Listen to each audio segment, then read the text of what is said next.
Welcome to lecture 3. In this lecture, we will discuss about the excitation system used in a synchronous machine. As we have discussed in our last class that a synchronous machine has a three-phase armature winding on the stator and a field winding on the rotor, which requires a DC supply. Now this DC supply, the current rating of this DC excitation is quite high for a large synchronous machine.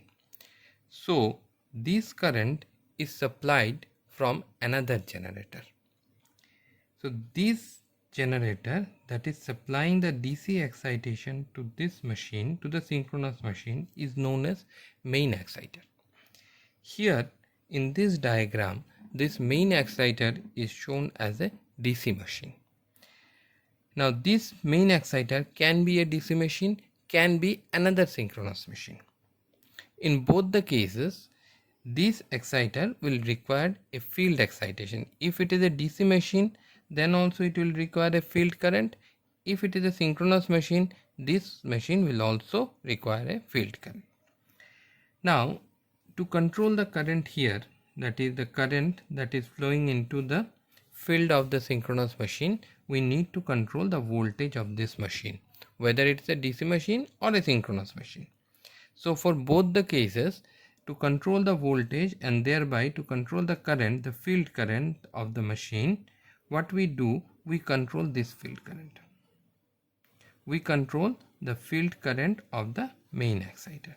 This is the field current of the main exciter.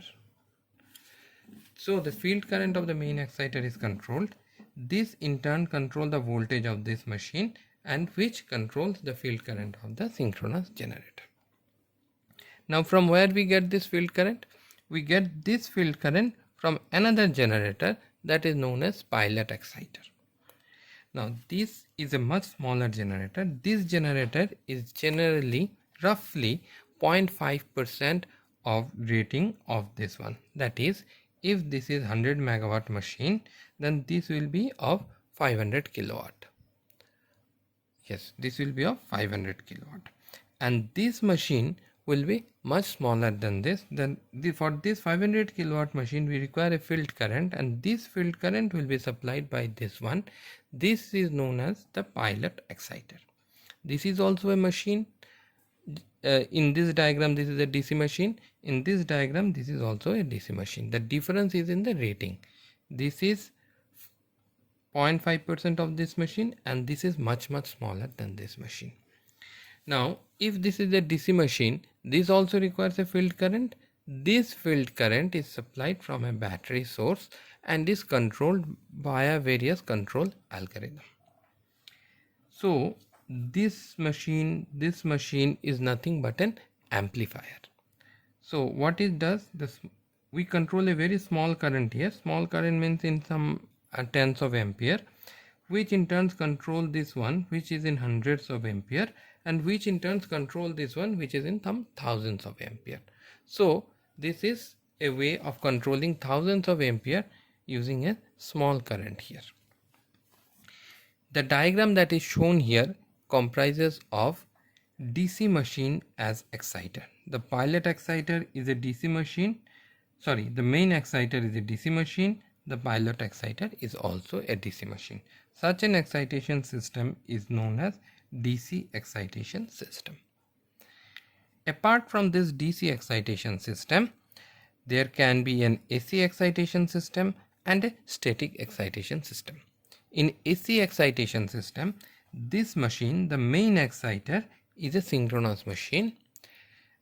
In all these cases, all these machines, this machine are mounted on the common shaft. Common shaft means there is one shaft on which this machine is mounted, this machine is mounted, this machine is mounted. So when this machine rotates, this machine and this machine invariably rotates.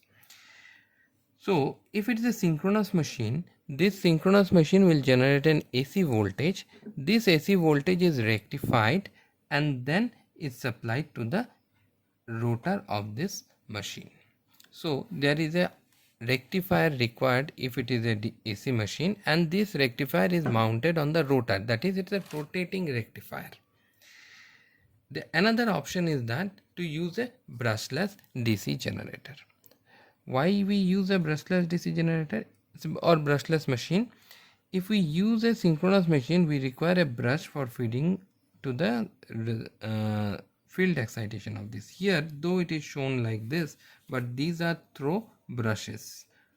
There are brushes which makes a contact between this machine and this machine. We require a brush arrangement here,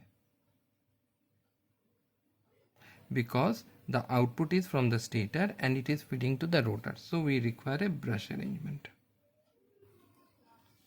Slip ring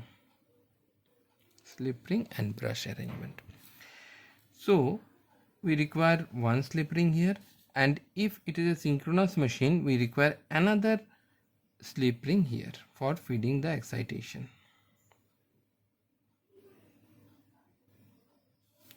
However, if we use a brushless DC machine or a permanent magnet machine, then these brushes can be avoided. So there are two options. One is with a rotor excitation system, that is with a rectifier here, and another is a brushless excitation system. Apart from this, there is another option of removing all these elements and to replace it with a static excitation, that means with a controlled rectifier. You can always use a thyristor based rectifier and can take a power from here, rectify this and use it as a field excitation for this. This is also possible. So a detail about this DC excitation system, AC excitation system and static excitation system are available online in various internet sources as well as in various books. So what I will do, I will share a document with you. I'll request you to go through this and to briefly understand the various aspects of this excitation system. Now, what will be important for our further classes is how to draw an equivalent circuit of this machine. Now you see that this one is an amplifier, this one is an amplifier. What we have actually is a field like this, which is supplied from a control voltage source, so that the current here can be controlled. This is my field current. So all these amplifiers is not required in the equivalent circuit parameters. When drawing the equivalent circuit parameter, we will, or the equivalent circuit of the machine, we will not draw this and this. What we will draw? We will draw like this. Why we will not draw? Because these are only multiplying the things by some number. We can show this one as a very large source. The same effect will be available. Then we have a three-phase winding on the stator. So this represents my rotor winding, that is this two, and all these things are not there. This, what is shown is from here to here. The rest of the things are not shown in the equivalent circuit. Okay, am I clear? From here to here we connect it, and the rest of the things are not shown. Why these are not shown? Because these are working as an amplifier or as a gain, or you can assume it as just as a constant multiplier.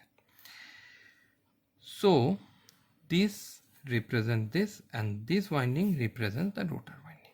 So on the stator we have a three-phase winding. This three-phase winding produces three different voltage. So what we will actually show is one of these phases. We will not show three phases, and we will say that whatever effect this one phase produce, the three phase will produce the same effect with a phase shift of 120 degree. If we talk about power will be 3 times of this. If we talk about current, the current in other phases will be just shifted from this one by 120 degree. So this will be the equivalent circuit of a synchronous machine. We will have a field here, an AC source, and invariably a inductor and a resistor. So this is the equivalent circuit of a synchronous machine. This we call is EF, that is the voltage that is induced in this coil between R, R dash, or Y, Y dash, or B, B dash, and this is the current that is flowing inside the rotor of the machine. Now for most of this application of synchronous machine, we assume the field current to be constant. So what is done, we even neglect this and represent the synchronous machine as this one.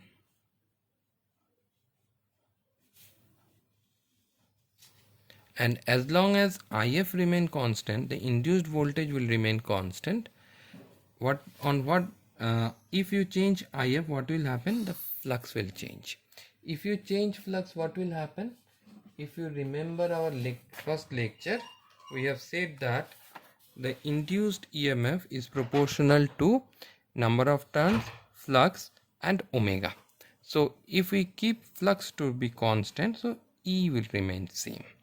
So if we assume that this is not varying, that is valid for most of the cases, then we can assume that this E will also remain same. So in most of the numerical or analysis that we will do, we will assume that this E is constant, we have a reactance XS, we have a resistance R, and there is a current IA. So this is the equivalent circuit with which we will work in further classes.